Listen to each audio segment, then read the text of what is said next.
Back up. Yeah. Oh, motherfucker. Oh, man. Fuck. Actually, my name's Greg. I hate this guy. To bring out the best in people. Maybe it was that mullet you had before that was holding your neck down. That could have been it too. So today, it's going to be condensed conjugate. We got lower body. We're going to go heavy efforts. We're going to go upper body power. And I'm also going to do some kettlebell work too as well, based off of Combat Kettlebell, my brand new program. But I had to get tuned up. Dr. Greg here tuned me up, making sure that I'm ready and capable of doing the work ahead. Appreciate it, bro. No problem, man. We'll get after it now. Get you going. Let's do it. All right, guys, huge announcement. Yes, it's finally here. Battle tested my post-workout recovery matrix. It is everything that I use put into one particular bottle. So check it out. Link is in the description. Now let's get on to the video. The roles are reversed. Got Dr. Greg here. We're gonna run through our warm-up, doing some hip shifts on the wall.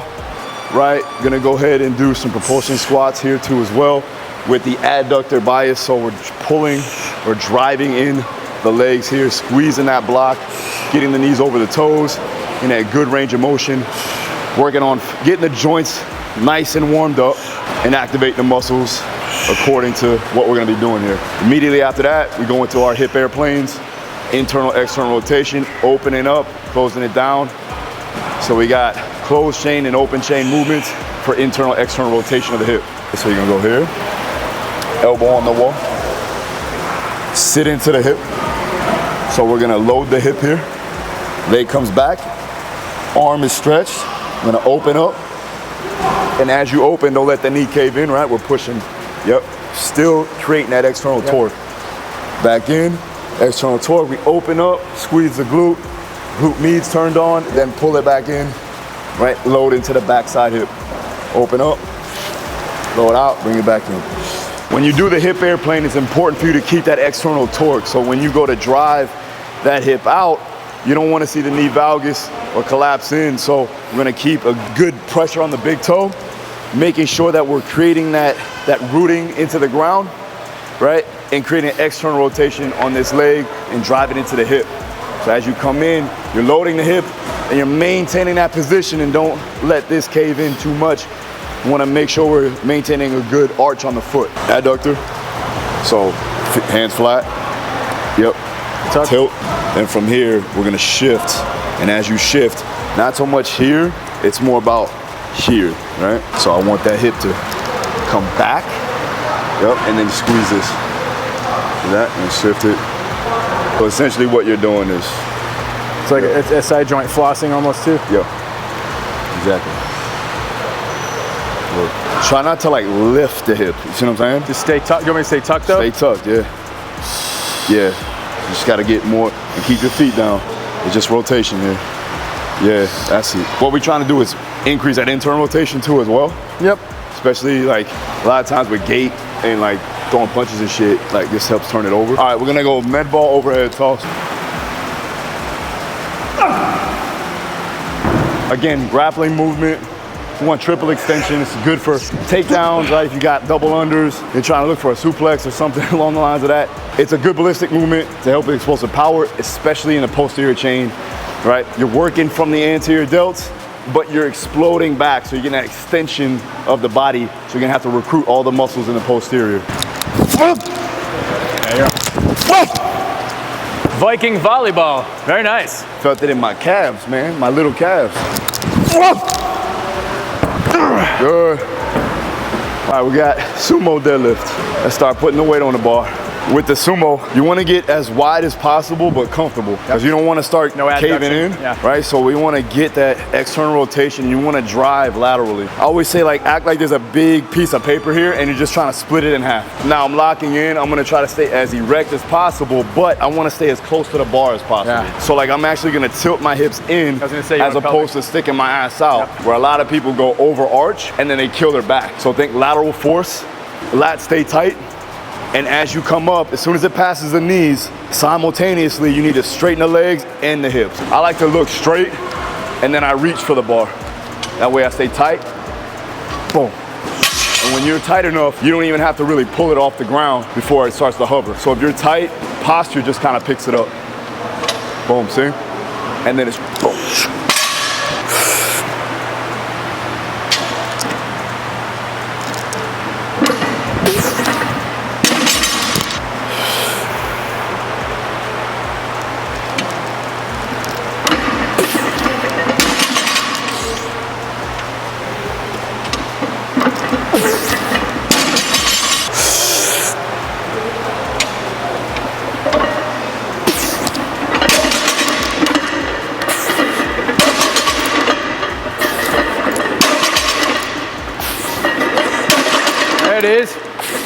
Nice.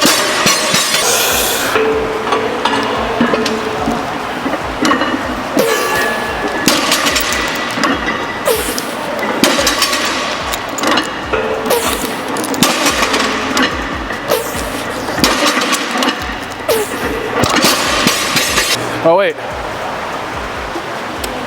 Huh. This guy's a gymnastics. Almost went into your eyes.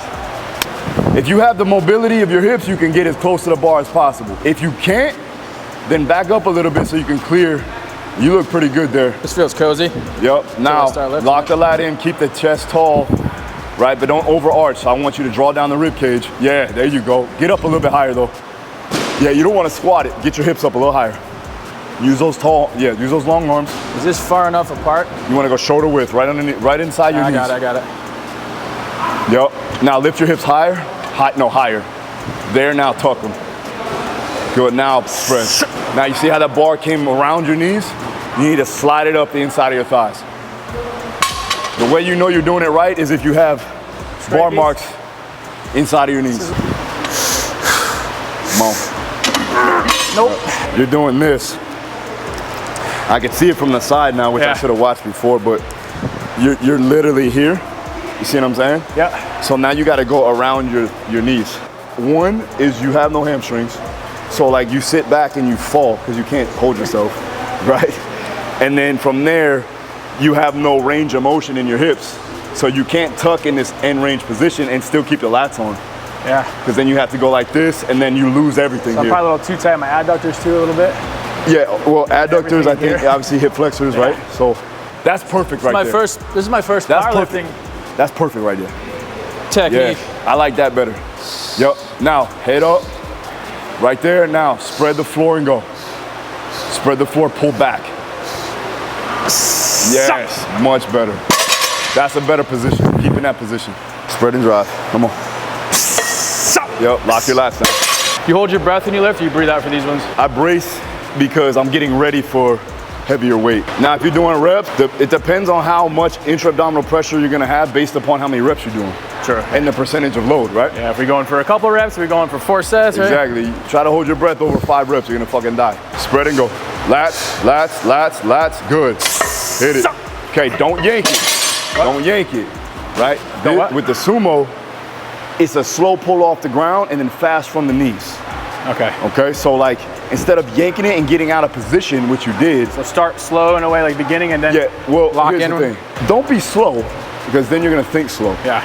But don't be overly aggressive off the ground. Does that make sense? Then you start so like you want to form. be more methodical and stay tight, and then boom, and then it's boom. Okay. You get what I'm saying? Because if not, if you go, I just pulled. If you go light, like if you're like loose and then pull, that's what I'm saying. Stay tight and pull as opposed to getting loose. I can feel I kind of let go a little bit in the beginning. Because you're trying to pull it like it's Olympic lift. Yeah. Where they get loose almost, and then they gotta pull it because it's a speed strength sport. This is more about maximal strength, especially for this lift. Yeah. All right.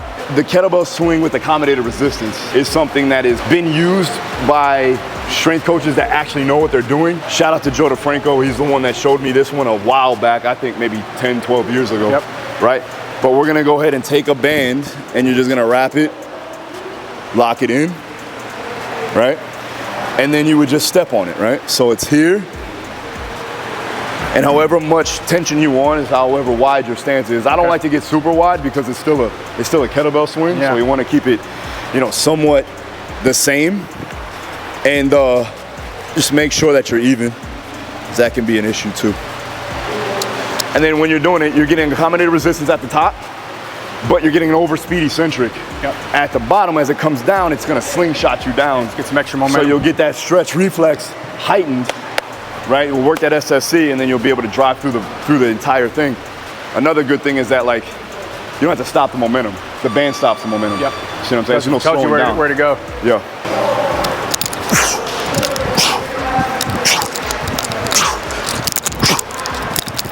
Up. This is good for like breaking the guard, standing up, passing, right? Maintaining my position, not getting my guard taken. Hips, hips. Don't lean back so much, just straighten the legs out. So going too back on my hips this way? No, I mean that way. Oh. Like extension. So not that? God, is that you?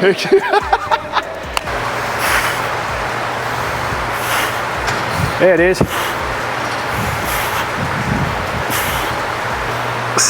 Let's go. Good, come on. Good, one more. Good, nice. All right, guys, that's a wrap. Hope you enjoyed the video. If you have any questions, hit the comments down below. If you have any questions for Dr. Greg here, go ahead and hit him up too as well on his Instagram. Jared, you want to put the Instagram handle down below? If you guys like the video, let me know by hitting that like button. Make sure you subscribe, hit the notification. Now, remember, I am putting out a kettlebell only program. Check out Combat Kettlebell. It will be out soon. If not, you want to join the mentorship, online coaching mentorship. You get access for life. It's a one-time fee.